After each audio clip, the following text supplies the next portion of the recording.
In 1922, a man named Mehmed VI boarded a British warship and sailed away from Constantinople. With him, an era ended, not just a reign, but a lineage that had lasted 6 centuries. At its peak, this empire was the nightmare of Europe and the jewel of the Islamic world. It controlled the holy sites of Jerusalem, Mecca, and Medina. It commanded the Silk Road. Its armies stood at the gates of Vienna, and its navies turned the Mediterranean into an Ottoman lake. But how did a tiny nomadic tribe from the edges of the Byzantine Empire grow to become the sick man of Europe, and finally, the modern Republic of Turkey? Today we explore the rise, the glory, and the eventual collapse of the House of Osman. This is the history of the Ottoman Empire.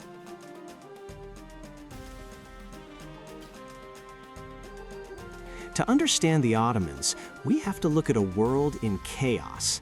The year is 1299. The Seljuk Turks have collapsed under Mongol pressure. Anatolia is a patchwork of small warring principalities called beyliks. Among them is a small territory ruled by a man named Osman I. Osman was a Ghazi, a holy warrior. Legend says he had a dream. A tree grew from his navel, its branches covering the whole world. This was Osman's dream, the founding myth of an empire. What made the Ottomans different from other tribes? Location. They were right on the border of the fading Byzantine Empire. While other Turkish tribes fought each other, the Ottomans expanded into Christian Europe. By the mid-1300s, they had crossed the Dardanelles. They didn't just raid, they settled. Under Orhan and Murad I, they created a revolutionary military unit, the Janissaries. These were elite infantry, originally composed of Christian boys taken through the Devshirme system, converted to Islam, and trained to be fiercely loyal only to the Sultan. With gunpowder and discipline, the Ottomans were no longer a tribe, they were a machine.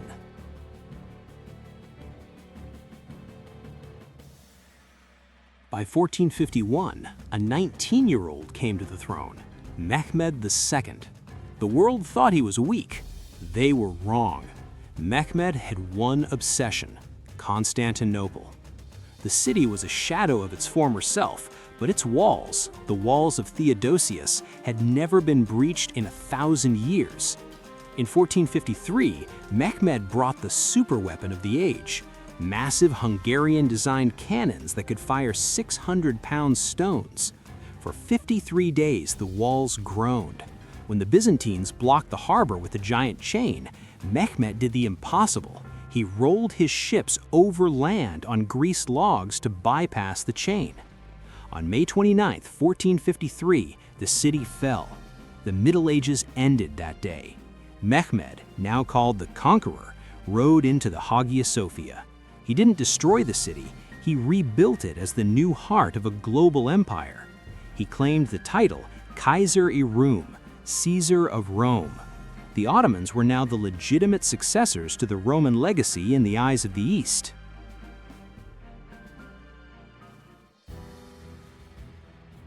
The 16th century was the Ottoman century of gold. First, Selim the Grim doubled the empire's size in just 8 years, defeating the Mamluks and taking Egypt and the holy cities. He became the first Ottoman caliph, the spiritual leader of all Muslims. But the empire reached its zenith under his son, Suleiman I, known to the West as the Magnificent, and to his people as the lawgiver, Kanuni. Suleiman was a Renaissance man. He wrote poetry, spoke 5 languages, and was a patron of the great architect Sinan, who built the iconic Süleymaniye Mosque. But he was also a conqueror. He smashed the Hungarian army at the Battle of Mohacs, and in 1529, he did the unthinkable. He besieged Vienna, the heart of the Habsburg Empire. Though he failed to take Vienna due to an early winter, the message was clear: the Ottomans were the superpower of the world. At this time, the empire was a model of administration. Through the millet system, Jews and Christians were allowed to govern their own religious affairs, making the Ottoman Empire a haven for those fleeing the Spanish Inquisition.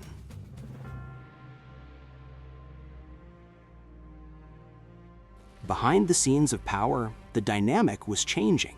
Suleiman fell deeply in love with a concubine from modern-day Ukraine named Roxolana, known as Harem Sultan. He did something no sultan had done. He married her.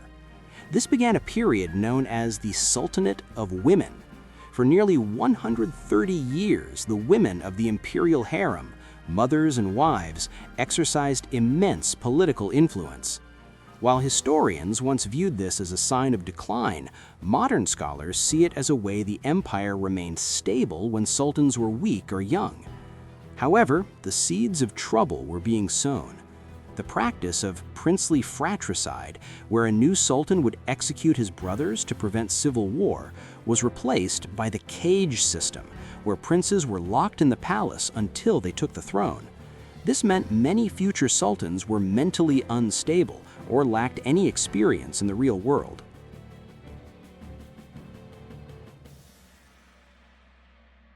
In 1683, the Ottomans tried one last time to take Vienna. They were defeated by a massive relief force led by the Polish king Jan Sobieski and his winged hussars. This was the turning point. The Ottoman invisibility was gone. The 1700s and 1800s were a long, painful struggle to modernize. While Europe went through the Industrial Revolution and the Enlightenment, the Ottoman guilds and the Janissaries resisted change. The Janissaries, once the empire's greatest asset, had become a corrupt political mob that deposed sultans at will. In 1826, Sultan Mahmud II finally took a radical step. He massacred the Janissaries in their barracks to force through military reforms. This era, the Tanzimat, saw new laws, telegraphs, and railroads, but it was too little, too late. The empire was drowning in debt to European banks, earning it the nickname the sick man of Europe. Nationalism, a new European export, began to tear the empire apart. Greece, Serbia, and Bulgaria fought for and won their independence.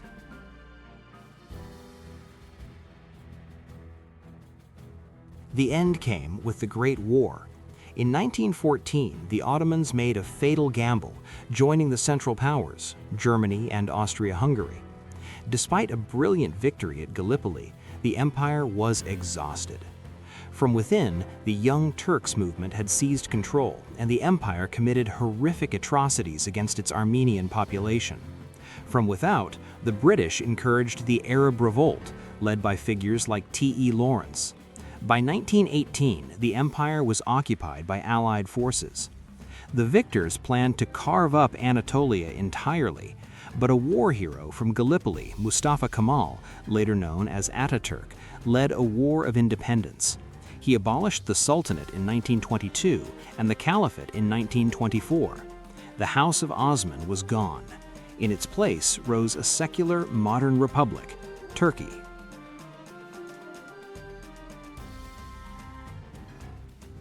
The Ottoman Empire didn't just disappear. Look at a map of modern conflict, the Balkans, the Middle East, North Africa, and you are looking at the former provinces of the Ottomans. Their 600-year reign shaped the borders, religions, and cultures of 3 continents. They were a bridge between East and West, a caliphate that embraced gunpowder, and a nomadic tribe that built a world-class civilization. Love them or hate them, you cannot understand the modern world without understanding the Ottomans.